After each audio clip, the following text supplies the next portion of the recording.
మీకు ఒరిజినల్ గా నటన హాబీ ఎలా అబ్బింది? ఎందుకంటే మీరు మీ ఫాదర్ ఏమో వైద్యం కదా? అవును, డాక్టర్ గారు కంకిపాడు ఆంజనేయ డాక్టర్ గారు అంటే బాగా ఫేమస్. మరి మీకు ఎట్లా వచ్చింది ఈ నాటకాలు కానీ నటన మీద ఉన్న ఆసక్తి? అండి మా అన్నయ్య కోట నరసింహారావు అని కాలం చేశారు, ఆయన పోయారు. ఇప్పుడు ఉండేవాడు నా తమ్ముడు, ఇప్పుడు శంకర్రావు. మీ ఇద్దరం అండి. ఇప్పుడు అతను బాగా మంచి ఆర్టిస్ట్ అండి. మీ అన్నయ్య బాగా రచన కూడా ఉందండి, వ్యాసంగా ఉంది. తర్వాత డైలాగు, యాక్టింగ్ బాగా. సో ఫస్ట్ అలా ఉండేటప్పటికి పల్లెటూరు కదా, నాటకం దానికి అసలు ఉచ్చారణ వాళ్ళు దొరికేయటం తక్కువ ఇది. అందుకని మమ్మల్ని పెట్టి లాగిస్తుండేవాడు. సో ఆ ఫస్ట్ గురువు అట్ట వచ్చేసి అది గురువు పోయింది. ఫస్ట్ వాడానండి, ఫస్ట్ మా అన్నయ్య. ఎంతమంది అసలు మీరు పిల్లలు? నాకండి మీరు ఎంతమంది పిల్లలు? అంటే మీరు ముగ్గురు అన్నమ్మలు చెప్పారు, నలుగురు అక్క చెల్లెళ్ళండి. నలుగురు. నేను సెంటర్ అండి.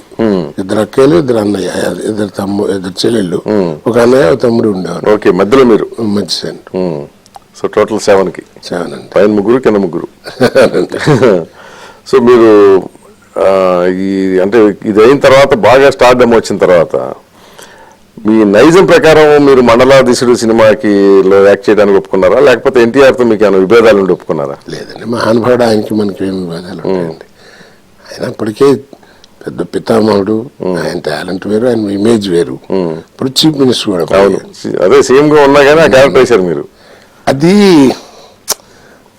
రాజు గారని ఆయన ప్రొడ్యూసర్ అండి. బట్ కంప్లీట్ గా అది ఆర్గనైజ్డ్ బై కృష్ణ గారు, హనుమంతరావు, బంగారావు వాళ్ళ దీని మీద ఆర్గనైజ్ చేయబడింది. రాజుగారి పేరుకి ప్రొడ్యూసర్ అన్నట్టుగానే ఆల్మోస్ట్ ప్రభాకర్ రెడ్డి గారు డైరెక్షన్ చేశారు.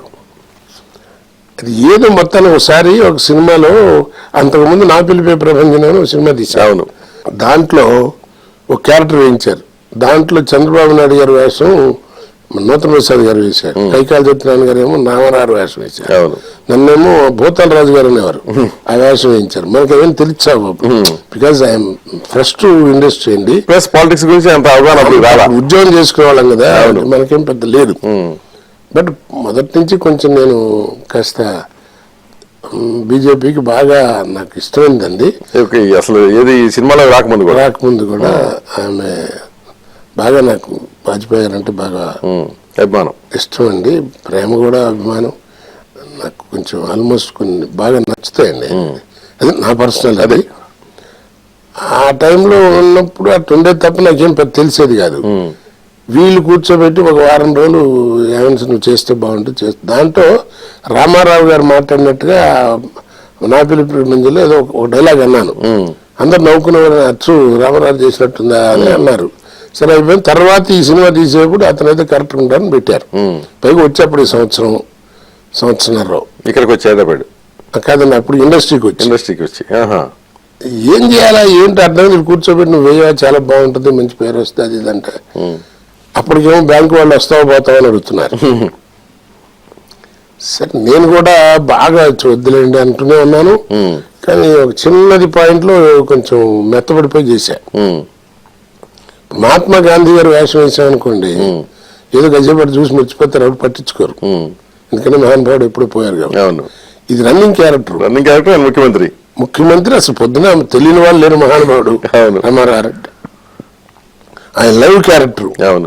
ఇక అది ఎవరికి దక్కుతుంది? అది సరే ఒక ఛాన్స్ తగిలింది, ఒకే సక్సెస్ ఓకే, లేదా మన ఉద్యోగం మన బోధం, ఇట్లాంటి ఛాన్స్ రావడం కష్టం అండి. లైవ్ క్యారెక్టర్ మనం చేయటం అంటే విమర్శనాత్మకంగా వచ్చినాయి ఇప్పుడు సినిమాలు. దాంట్లో మీరు అబ్జర్వ్ చేశారు లేదు, ఆయన ఎక్కడా తిట్టడం బ్యాడ్ చేయటం లేదండి. ఆయన మీద వచ్చినటువంటి ఇన్సిడెంట్లు, అది ఆయన ఎవరైనా తిరిగితే ఎలా తిడతాడు, అంతగానే ఆయన తిడతా ఉండదు. మీరు ఆ సినిమా చూస్తే ఆయన తిట్టం ఉండదు, కానీ ఆయన క్యారెక్టర్ అంతా అపాస్పాలు చేసినట్టు ఉంటుంది. ఆయన మీద అప్పట్లో బోల్డ్ ఉన్నాయి కదా, ఏదో యంగ్ అమ్మాయిని ఏదో పెళ్లి చేసుకు ఇట్లాంటివి ఏవో చాలా ఉన్నాయి, ఏదో డబ్బులు ఇవ్వడని, ఇట్లాంటివన్నీ అవి వాళ్ళకి పర్సనల్ కదా. అప్పుడు ఏంటంటే కృష్ణ గారు వాళ్ళు కొంచెం కాంట్రవర్సీగా ఉంటూ మాట్లాడుకున్నారు. సరే ఇదో కానీ మనకేముంది, వేసేవాడికి ఏమొస్తుందిలే, ఉంటుందో లేత లేదు ఇండస్ట్రీలో అనుకుని, అప్పటికి నాకు ఈ 2 గ్రూపులు ఇండస్ట్రీలో ఎట్లా ఉన్నారని అంత ఐడియా కూడా లేదండి. సరే ఛాన్స్ వచ్చింది కదా సరే అని చెప్పి చేశాను. చేసిన తర్వాత 1 ఇయర్ బాగా ఇబ్బంది పడ్డానండి. ఒక గ్రూప్ ఆల్మోస్ట్ బాయ్కాట్ చేశారు మిమ్మల్ని. బాయ్కాట్ అంటే ఆల్మోస్ట్ నువ్వు బెజార్లో కొట్టడం చేయటం, మెడ్రాస్ వచ్చి గోల్ చేసి ఇంటి మీదకి వచ్చి విజయవాడ రైల్వే స్టేషన్ లో అయితే అసలు నన్ను కొట్టారు కదా. అప్పుడు ఖమ్మంలో షూటింగ్ చేస్తున్నాను, ఊరేగింపని పిఎల్ గారి డైరెక్షన్ లో, ఖమ్మం ప్రొడ్యూసర్ గారు ఆయన కూడా. మెడ్రాస్ నుంచి వచ్చి వెళ్తే అప్పుడు బెజవాడలో అప్పటికి నా పెద్దమ్మాయికి మ్యారేజ్ చేసి అక్కడ కాపురం పెట్టింది. కొత్తగా కాపురం వచ్చిందండి. రేపు షూటింగ్ లేదురా అన్నాడు పిఎల్.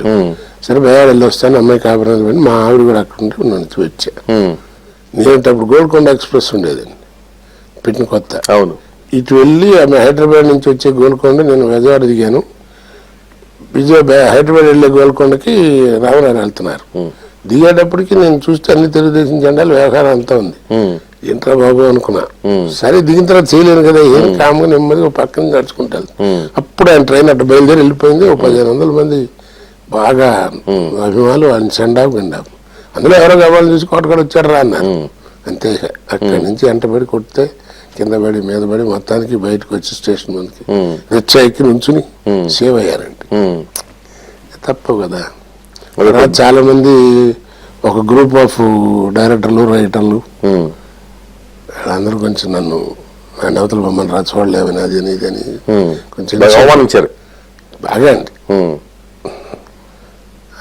తర్వాత పశ్చాత్తాపడ్డారు ఏమన్నా, లేకపోతే నేనండి కొంచెం బాధపడ్డ పని రాస్తుంది. బాధ అంటే వీళ్ళందరినీ అన్నందుకు కాదు, నేను ఒప్పుకోవడం వల్ల కదా ఆ క్యారెక్టర్ వేసినందుకు పశ్చాత్తాపడ్డారా. నేనేంటంటే తీసిన వాళ్ళు చేసిన వాళ్ళు బాగానే ఉంది, నేను ఒక ఆర్టిస్ట్ నిలబెట్టి చేస్తారని అది కోపం ఉండేది. నేనేం తప్పు చేశాను.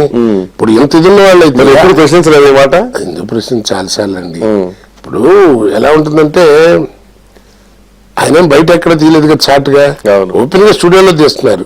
ఈ తిట్టే వాళ్ళందరూ చూస్తూనే ఉన్నారు. రోజు షూటింగ్కి వచ్చేవారు వాళ్ళు చేస్తాడు రామరారు మీద అది అంటున్నారు. ఒక్కడైనా తీసేవాడు నీకు ఎందుకు ఆ సినిమా తీస్తున్నారు మీరు కేకలేయాలిగా, ఎప్పుడు కేకలేయలే.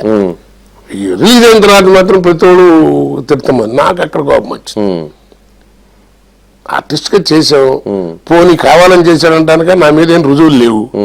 బికాజ్ నేను ఐఎమ్ నాట్ ఇన్ పాలిటిక్స్. నాకు ఆయన కాంట్రవర్సీ ఎప్పుడు లేదు. మహానుభావుని ఎప్పుడు దండం పెట్టుకునే మనిషినే. కానీ ఇండియన్ స్క్రీన్ మీద ఎవరు ఉన్నారండి అలాంటి వాడు. అందంలో కానీ, ఒక డైలాగ్ డిక్షన్ లో కానీ, విభిన్నమైన పాత్రలు చేయటం కానీ, అసలు నా ప్రకారం అయితే ఈ ఎనీ లాంగ్వేజ్ లేదండి. ఒక హీరో నెగిటివ్ క్యారెక్టర్లు కూడా వేసి అవును మెప్పించగలిగినటువంటి ఆర్టిస్ట్ ఆయన కంటే ఇంకెవడు ఉంటాడు. ఏదో అట్లా అయిపోయి గొడవ మొత్తానికి నెమ్మదిగా సవిసిపోయిందండి. 1 ఇయర్ తర్వాత నెమ్మదిగా మర్చిపోవడం. త్రివిక్రమరావు అని కావాలి రౌడీ ఇన్స్పెక్టర్ అని బాలకృష్ణ గారి వైజాగ్ లో షూటింగ్. ఆయన నెమ్మదిగా కాస్త బాలకృష్ణ గారికి వాళ్ళు చెప్పి మంచి వేషండి, కోట గారు వేస్తే బాగుంటది, మీరు ఏం అభ్యంతరం అని చెప్తే అదేంటండి నాకేం అభ్యంతరం ఆయన చేశాను. అక్కడి నుంచి సెట్ అయిపోయింది.